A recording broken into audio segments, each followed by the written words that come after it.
So hi guys, welcome back to my two videos. तो इस video में दोस्तों डिस्कस करने वाले हैं यहाँ पर कुछ इंपॉर्टेंट कंपनीज़ को और उनसे रिलेटेड कुछ इंपॉर्टेंट अपडेट्स हैं जिसकी बात करेंगे इस वीडियो में। तो चलिए दोस्तों वीडियो की शुरुआत करते हैं।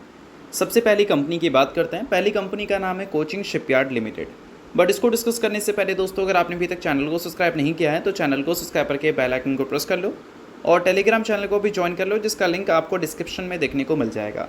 और दोस्तों एक डिस्क्लेमर भी है, जो भी कंपनी से रिलेटेड न्यूज़ एंड अपडेट्स हम लोग कवर करेंगे वो सारी न्यूज़ एंड अपडेट्स सिर्फ और सिर्फ एजुकेशन पर्पज़ के लिए, सीखने के लिए है।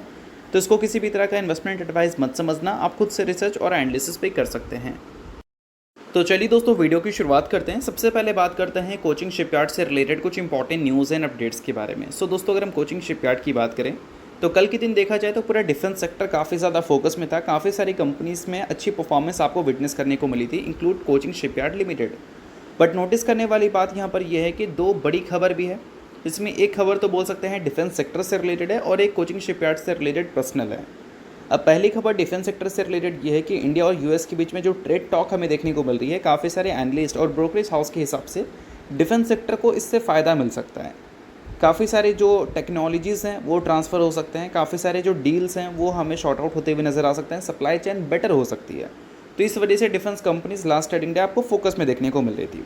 But coaching shipyard last trading day इसलिए भी फोकस में थी क्योंकि अभी रिसेंटली कंपनी ने ₹2.25 का जो फाइनल डिविडेंड का अनाउंसमेंट किया था, उसका कंपनी ने एक record date ex date set कर रखा था जो कि था 12 सितंबर का।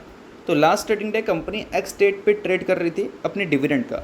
और जब भी कोई इवेंट होता है बोनस स्प्लिट या डिविडेंड से रिलेटेड, तो एक्स डेट के दिन अक्सर हमें काफ़ी ज़्यादा हलचल देखने को मिलती है। तो वही सारी चीज़ें बोल सकते हैं कहीं ना कहीं कोचिंग शिपयार्ड में एक इम्पैक्ट डालती हुई नज़र आ रही थी। तो ये पॉसिबल रीज़न है लास्ट ट्रेडिंग डे अच्छी परफॉर्मेंस का। बट इसके अलावा दोस्तों अगर हम बात करें कंपनी के थोड़े बिजनेस के बारे में, तो फिलहाल कंपनी के P&L को अगर आप देखोगे तो 2025 के फाइनेंशियल ईयर में कंपनी का टोटल रेवेन्यू आपको देखने को मिलता है लगभग 4500 करोड़।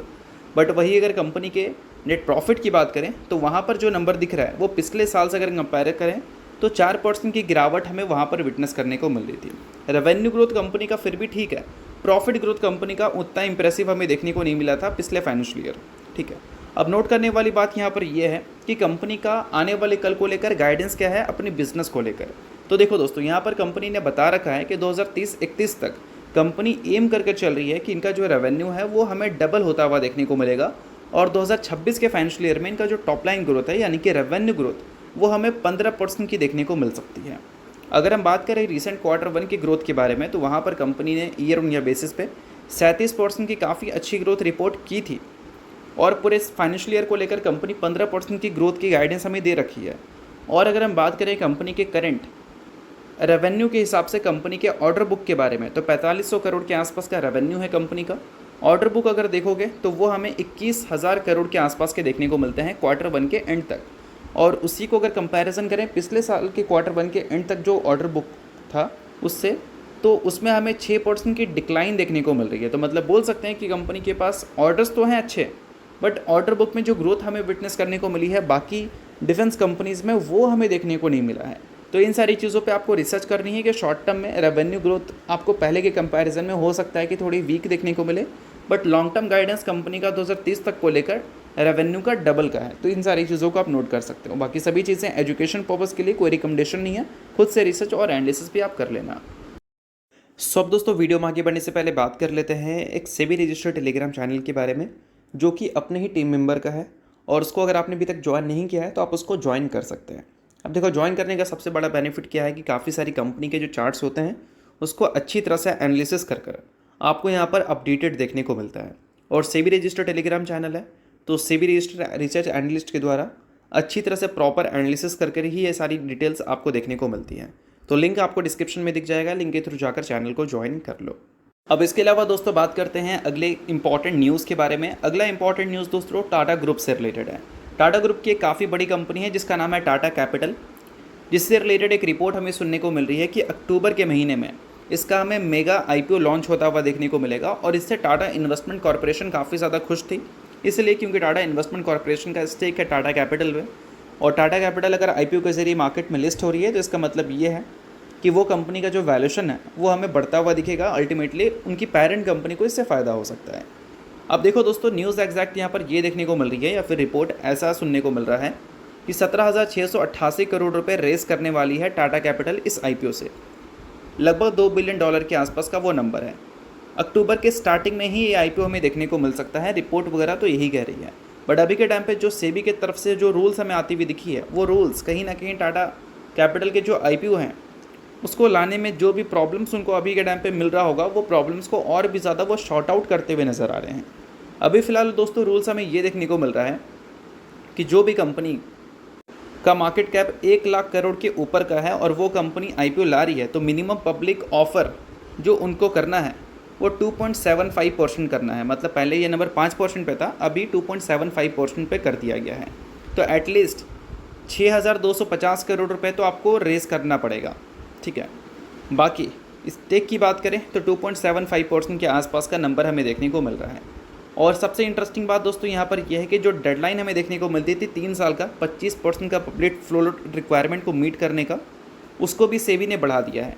पहले 3 साल का था, अभी 5 साल कर दिया गया है। बट उन कंपनीज़ के लिए किया गया है जो कंपनीज़ छोटी हैं, जो कंपनी का मार्केट कैप 1 लाख करोड़ के ऊपर का है, उन कंपनी का जो डेडलाइन है वो 5 साल नहीं, उन कंपनी का डेडलाइन हमें 10 साल का देखने को मिलने वाला है अकॉर्डिंग टू न्यू नॉर्म्स। तो अल्टीमेटली बोल सकते हैं कि ये जो न्यूज़ थी आईपीओ से रिलेटेड, वो ये सेबी के आउटकम से पहले ही देखने को मिला था। तो अभी के टाइम पे स्टेटमेंट यही है ना कि 17,000 करोड़ के आसपास का अमाउंट वो रेस करेगी। हो सकता है कि आगे चलकर ये जो सारी चीज़ें हैं 17,000 करोड़ का नंबर ये कम भी होती हुई नज़र आ जाए, क्योंकि बड़ी कंपनी है, उनको वैल्यूएशन तो चाहिए होता है भाई, और बड़ा जितना आईपीओ आप लाओगे उतना वैल्यूएशन खोने का डर रहता है। तो इस वजह से ये सारी चीज़ें आपको आगे चलकर हो सकता है बदलती भी दिख जाए। तो चलिए इसके अलावा बात करते हैं अगली कंपनी के बारे में, जिसका नाम है टाटा मोटर्स लिमिटेड। अब टाटा कैपिटल के आईपीओ की वजह से टाटा मोटर्स भी खुश होगी, इसलिए खुश होगी क्योंकि टाटा मोटर्स भी 4.7% स्टेक टाटा कैपिटल का ओन करती है इस वजह से। तो उसका आईपीओ की न्यूज़ अगर आती है तो टाटा मोटर्स भी इससे इंप्रेस रहने वाली है। टाटा मोटर्स के बारे में भी बात करेंगे, बट उसको डिस्कस करने से पहले दोस्तों, अगर आपने अभी तक टेलीग्राम चैनल को ज्वाइन नहीं किया है तो ज्वाइन आप कर लो। इसका लिंक आपको डिस्क्रिप्शन में दिख जाएगा। सेबी रजिस्टर्ड टेलीग्राम चैनल है, कोई भी तरह का डाउट्स इंक्वायरीज अगर आपको रहता है तो टेलीग्राम पे आकर आप क्लियर बिल्कुल कर सकते हैं। अब दोस्तों टाटा मोटर्स की बात करें तो पिछले कुछ टाइम में टाटा मोटर्स क्या है, काफ़ी अच्छी खासी गिरावट दिखा रखी है अपने 52 वीक हाई से। गिरावट का नंबर कितना है भाई, लगभग 28.5% के आसपास। अगर हम वैल्यूएशन की बात करें तो अभी के टाइम पे जो इस कंपनी को पी मिल रखा है मार्केट की तरफ से, वो कितना मिल रखा है, लगभग 12.2 का। पी रेशो पहले सिंगल डिजिट में था, अभी डबल डिजिट में इसीलिए गया है क्योंकि बीच में क्या है कि कंपनी के नंबर्स हमें वीक होते हुए देखने को मिले हैं, ईपीएस में गिरावट हुई है। अब देखो, जब किसी कंपनी का ईपीएस नीचे जाता है और उस केस में शेयर प्राइस में अगर थोड़ा भी अपसाइड मूव देखने को मिल गया तो वैल्यूएशंस काफ़ी तेज़ी से ऊपर चला जाता है, और वही ईपीएस जब ऊपर चला जाता है तो उस केस में कंपनी के जो वैल्यूएशंस है वो थोड़ी सी नीचे आ जाते हैं। तो अभी के टाइम पे जो कंपनीज़ आपको ईपीएस नीचे ले जाती हुई दिख रही है और वैल्यूएशंस ऊपर जाता हुआ दिख रहा है, तो मतलब वो कंपनी वैल्यूएशन वाइज अगर हम देखें तो काफ़ी एक्सपेंसिव होती हुई दिख रही है, ऐसा भी हम बोल सकते हैं।